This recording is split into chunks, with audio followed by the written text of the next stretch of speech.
First half കടങ്ങുമ്പോഴൊരു slow പേസിലാണ് പോയത്. പിന്നെ dialogue delivery സംഭവങ്ങളൊക്കെ നമ്മൾ ആദ്യത്തെ ഒരു ഫസ്റ്റ് ഹാഫ് കണ്ടപ്പോൾ നമ്മൾ ഈ പറഞ്ഞ സാധനം ഇല്ലല്ലോ എന്നുള്ള രീതിയിലാണ് പോയത്. പക്ഷേ അവസാനത്തെ ഒരു അരമണിക്കൂർ ആകുമ്പോൾ വയലൻസിൻ്റെ അങ്ങേയറ്റമാണ്.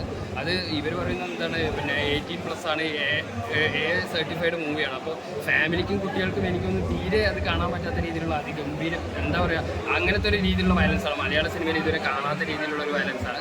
അപ്പോൾ ആ ഒരു സംഭവം പ്രതീക്ഷിച്ച് വരുന്നവർക്കുള്ള സാധനമാണ് അവസാനത്തെ 20 മിനിറ്റ്. ആ കഥ മൊത്തം ആ ഒരു ലാസ്റ്റ് മൊമെൻറ്റിലേക്ക് കൊണ്ടുപോയിട്ടുള്ള അവസാനത്തെ ഒരു പൊട്ടിത്തെറിയാണ്.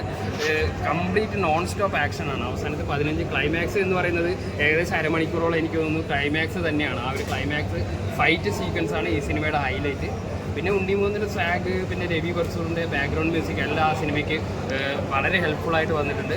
എന്തായാലും മലയാള സിനിമയുടെ വയലൻസിൻ്റെ കാര്യത്തിൽ എന്തായാലും ഈ സിനിമ ഒരു ബെഞ്ച് മാർക്ക് തന്നെയായിരിക്കും എന്നുള്ള കാര്യത്തിൽ സംശയമില്ല. നമ്മൾ ഭയങ്കര ട്രോമ ഉണ്ടാക്കുന്ന രീതിയിലുള്ള സീനുകളൊക്കെ ഉണ്ട്. അത് കുട്ടികൾക്ക് ഫാമിലിക്ക് മാത്രമല്ല, വയലൻസ് മൂവികളെ കണ്ട് ശീലിച്ചവർക്ക് കൂടി അവരോട് പറയുന്നുണ്ട് അതൊരു പുതിയ നമ്മുടെ സിനിമയിൽ, മലയാള സിനിമയിൽ ഇങ്ങനെ പ്രതീക്ഷയില്ല എന്നുള്ളത്.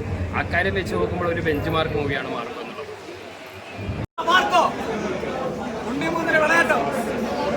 മാർക്കാണ് മാർക്ക് എന്ന് പറയുന്നത്. ഇതാണ് മാർക്കോ. മാർക്കോ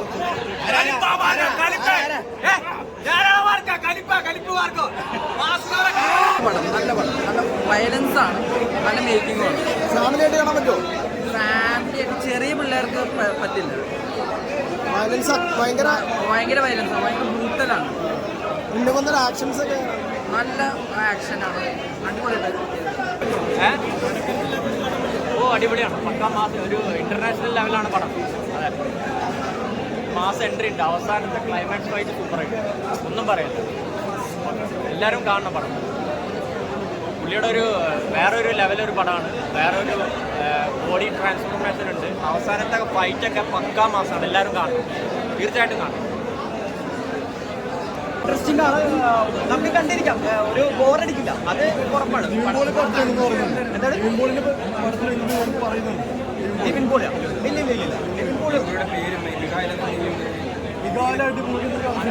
ഇല്ല, ഒരു കണക്ഷനും ഇല്ല. ഇതൊരു ഡിഫറെന്റ് ഫിലിമാണ്. ഇതൊരു ഇന്റർനാഷണൽ. അത് അറിയില്ല, അത് അവരിൽ തന്നെ ചോദിക്കണം. സെക്കൻഡ് പാർട്ട് ഇറങ്ങുന്നുള്ളൂ. പക്ഷെ കണ്ടിട്ട് സെക്കൻഡ് പാർട്ട് ഇറങ്ങിയാൽ ബിക്കോസ് അത് ക്ലൈമാക്സിന് അവിടെ കൊച്ചി ഒരു കുഞ്ഞു കൊച്ചാണ്. ചിലപ്പോൾ അത് സെക്കൻഡ് പാർട്ട് ഉണ്ടാവാൻ ചാൻസ് ഉണ്ട്. ഇത് കണ്ടിട്ട് ഉണ്ടെങ്കിൽ നല്ലതാണ്. പക്ഷേ വയലൻസ് നല്ല ലാസ്റ്റാണ്, നല്ല കുഴപ്പമില്ല. സൂപ്പർ പെർഫോമൻസ് ഓക്കെയാണ്. ഞാൻ കുറച്ച് പേരുണ്ടായിരുന്നു, കാരണം ആളുടെ ഡയലോഗിന് പ്രോബ്ലമാണ്. ആൾക്കാർക്ക് ഡയലോഗില്ല, എല്ലാം ആക്ഷനാണ്. അതുകൊണ്ട് പുള്ളി അത്യാവശ്യം സൂപ്പറായിട്ട് ചെയ്തിട്ടുണ്ട്. ഇമോഷണൽ ആയാലും പിന്നെ പ്രാഗിലേക്ക് ആയിക്കഴിഞ്ഞാൽ പടം ഓക്കെയാണ്.